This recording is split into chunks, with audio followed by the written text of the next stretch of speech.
Здравствуйте, я Лилия Игликова. Вы на канале Евразия-24, информационно-аналитической платформе для тех, кто думает о будущем своей страны и мира и не боится задавать вопросы.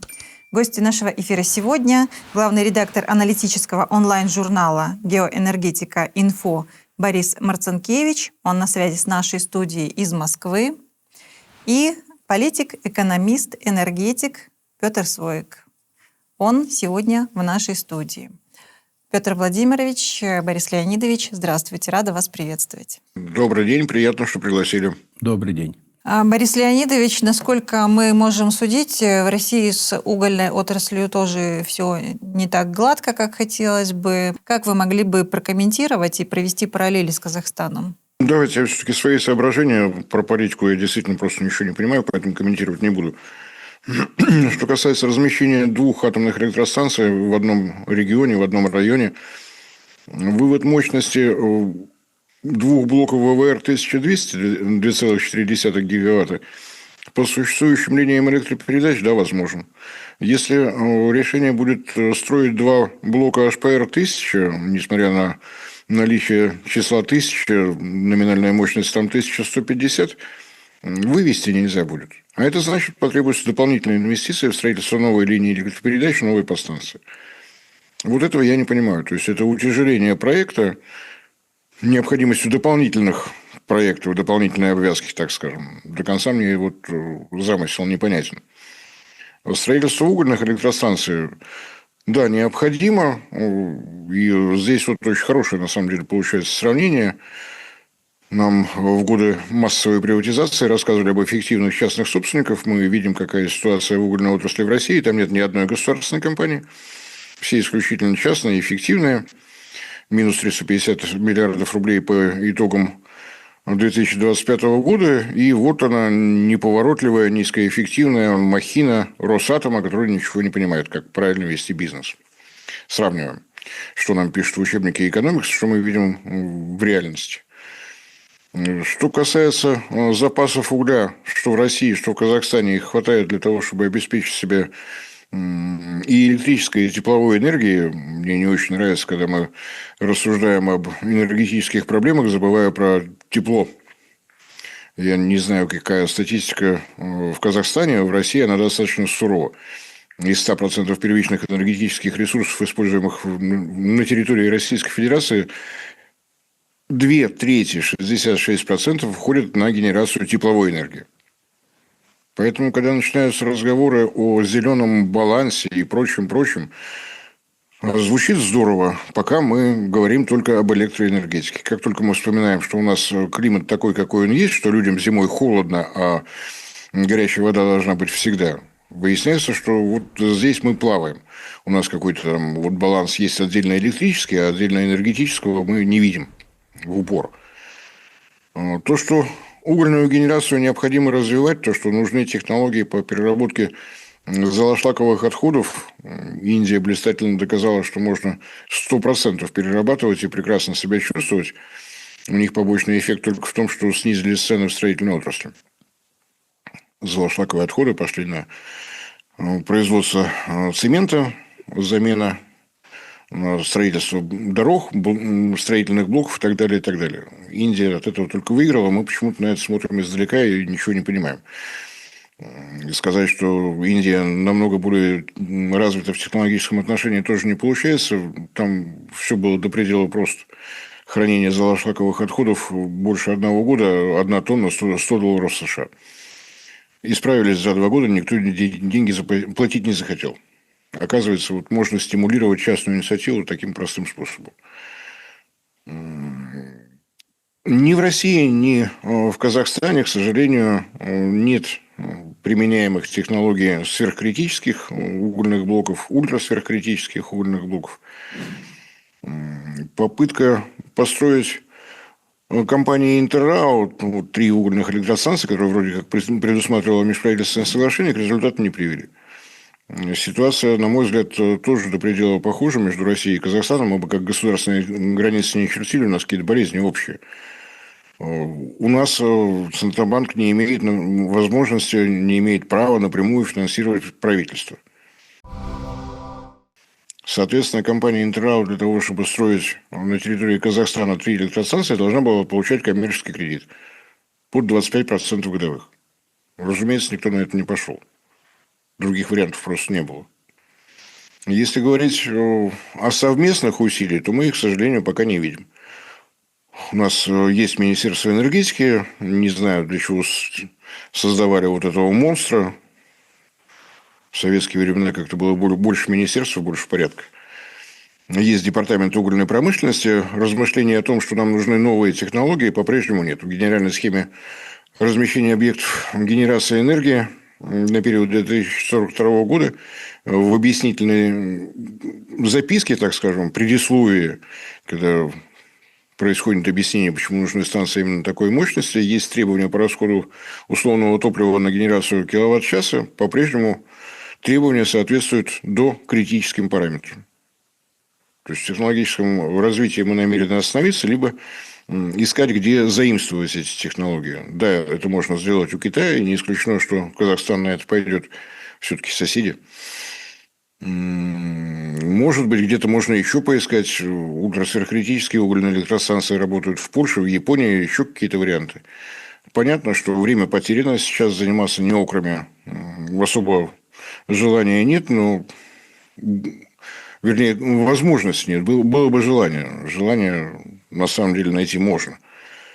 И Россия, и Казахстан размышляют о развитии сектора искусственного интеллекта, так скажем, направления. Я не очень в этом разбираюсь. Я знаю, что это центры обработки данных, идеальные потребители, 24/7, одна и та же мощность, все хорошо. В одном из выступлений господина Токаева прозвучало, что нужен угольный кластер, который будет обеспечивать ЦОДы, центры обработки данных. Ну, давайте совместно сделаем, и вот там поэкспериментируем с угольной генерацией.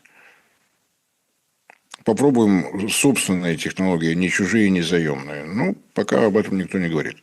К сожалению. Выход из кризиса угольной отрасли России пока не просматривается. В этом году ничего не изменится. Есть меры правительства. Они, я, к сожалению, математической логикой пользуюсь. Если вы, как государство, предоставляете определенные налоговые льготы частным компаниям, то что вы получаете взамен? Логика подсказывает, что, наверное, часть акций. Вы хотите выжить, мы готовы помочь. Что вы за это дадите? Мы же в рыночных отношениях. Государство же рыночное.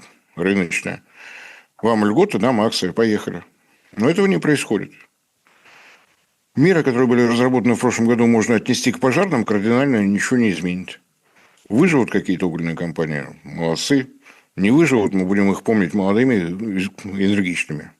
А все мы награда повесим на государственный бюджет.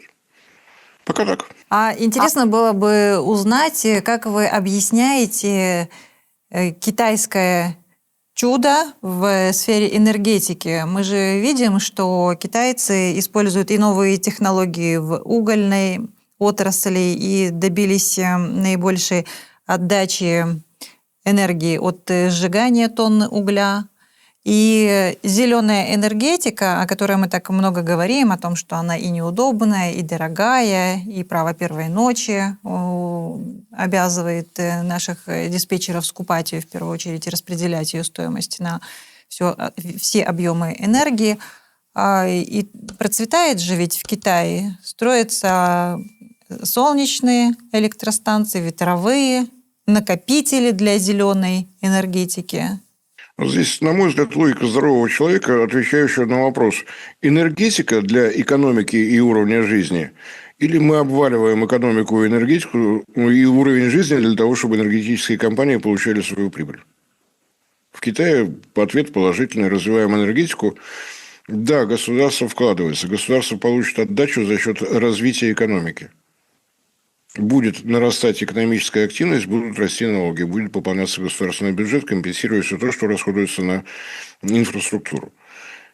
И в России, и в Казахстане говорят о некоем рынке электроэнергии. Мне этого не понять. Рынок возможен только в том случае, если есть превышение предложения над спросом. Я, как потребитель, в случае, если меня не удовлетворяет компания, которая мне предоставляет услуги по электроэнергии, должен иметь возможность безболезненно перейти в новую компанию по альтернативным сетям. И в России, и в Казахстане закон об электроэнергетике практически калька с некого компота законов об электроэнергетике стран Европейского Союза. Ну, вот Петр Владимирович, надеюсь, не забыл, есть такой показатель, как плотность электрических сетей. Погонные метры линии электропередач на квадратный километр территории. В России на квадратный километр 150 метров ЛЭП. Я не знаю, в Казахстане вряд ли выше, вряд ли. В Европейском Союзе показатели немножко другие. 4,5 погонных километра на квадратный километр территории. Вот там рыночные условия возможны. Просто потому, что есть альтернатива. Меня не устраивает эта электросетевая компания, я перейду к другой. У нас такой возможности нет. И не будет. Вспоминаем плотность населения, что в России, что в Казахстане, и удивляемся, глядя друг на друга, а что это мы такое сделали-то?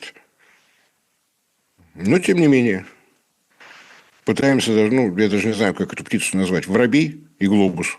Вот как-то так. Сначала сети, потом рынок, но не наоборот. И еще один вопрос. Росатом стал официально генеральным подрядчиком строительства первой АЭС в Казахстане.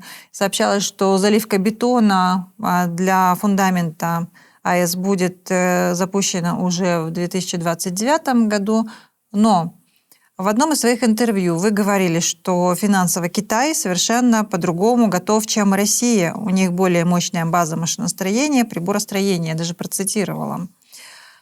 А сейчас, насколько мы понимаем, после того, как Индия перестала покупать российскую нефть в прежних объемах, ситуация будет только ухудшаться. Ну и хотелось бы узнать, в принципе, что на самом деле происходит, потому что мы-то первый раз услышали о том, что Индия не будет закупать это от Трампа и его средств массовой информации. А как все на самом деле? То, что мы видим официальные сообщения, это одно, а на деле? Мы не видим официальных сообщений из Нью-Дели. Точка. Если брать статистику из двух показателей, поставки российской нефти в Индию и поставки российской нефти в неизвестную Азию, и эти два показателя сложить, то сумма не меняется. Я достаточно ясно ответил. Вполне. У нас настала эра великих географических открытий. Россия и Индия сейчас осваивают неизвестную Азию. Раньше открывали Антарктиду, Австралию, Америку, а теперь вот в Азии открытие. Неизвестно, куда идет российская нефть, неизвестно, откуда ее Индия умудряется покупать. Так бывает. Давайте я подхвачу. Во-первых, китайскую тему. Значит, я уже говорил и повторю. Китай, для него стратегия – это энергетическая самодостаточность. Да, по нефти, по газу он не самодостаточен, он крайне неохотно там всячески делает, пытается диверсифицировать, не хочет от силы Сибири переходить к силе Сибири-2, но он, тем не менее, зависим, и тут никуда не деться. А вот в электроэнергетике, которая это вершина всего энергетического баланса, он стопроцентно будет обеспечивать себя и ни на какие зависимости не пойдет. Да, солнечная энергетика достаточно неудобна, достаточно дорога, но Китай ее развивает со страшной силой рядом с угольной энергетикой, рядом с атомной энергетикой, рядом с гидроэнергетикой. Для Китая гораздо важнее обеспечивать себя без внешних зависимостей. Это первое. Второе. Вот насчет нас. Вот я еще раз, смотрите, уровень политических решений. Мы его видим. Вот, пожалуйста, президенты встречаются, подписывают 3 ТЭЦ. А уровень технического обеспечения. Вот если бы, допустим, элементарно разрабатывались схемы теплоснабжения по казахстанским городам, а у нас их нет. Или, вернее, очень мало.